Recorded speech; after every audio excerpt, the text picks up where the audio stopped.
The first strategy we're going to try is using groups. So let's just create a couple of simple objects that we can use to demonstrate this.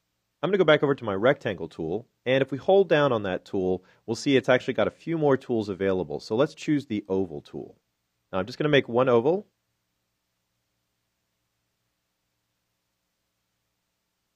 And I'm going to make a second one. I'll just change the color for the second one so that we can see the difference between the two. I'll pick out an orange there for the fill, and we'll make a second oval. Now, let me just take this second one. I'll go back to my normal selection tool, and I'm going to select it.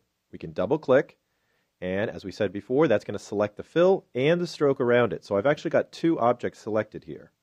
As we saw before, if I drag this object over top of the first object, it's going to cut it apart when I let go. So let's group it first. I'll do that by going up into Modify, and we'll choose Group. Now, right off the bat, you can see that the selection looks a little bit different than before. We've got a blue outline around the edge. That's a great visual cue that you've got something other than a normal shape. It also shows in the property window that I have a group. If I select the green fill, you can see that that does say Shape. Now, if we go back to our orange object, I'm going to click it and drag it over top the green one. I'll drop it there, and I'll even deselect it. And when we go back and select this object, you can see that no cutting appeared. So once we group an object, it's not going to interact from that point on with any other object on the stage, even if they're in the same layer. Now we do need to know how to handle groups, because I can grab a hold of this object and reshape it just like any other object we'd worked with so far, but I can't seem to do that with the group. I also can't make simple changes like colors for the outlines and the fills.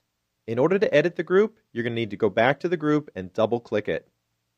Once we're inside the group, the object becomes selected just like it was before, and we can even see that it shows that it's a shape. So really what we've done is we've just contained the shape inside of that group. Now you can also tell when you're working inside the group because all the other objects outside the group are going to appear dimmed, and up here on the status line, it's going to show that we're actually working on the group instead of scene 1 like we were before. Inside the group, you can make any changes you want. I'm just going to click away to deselect this object, and you can see that I can actually reshape the vector, or I could click on the stroke and change the color, and even the stroke size. Once you are done making your edits to the group, you can go back to the normal scene by just choosing Scene 1, or you can press this little blue back arrow. Either one will take you back to your normal movie, and we can see that this is acting like a group again, and our other object is selectable just like it was before. Groups are fairly handy, and if you import a lot of your artwork from Illustrator, you'll find that most items from Illustrator come in as groups, so you'll need to deal with those that way.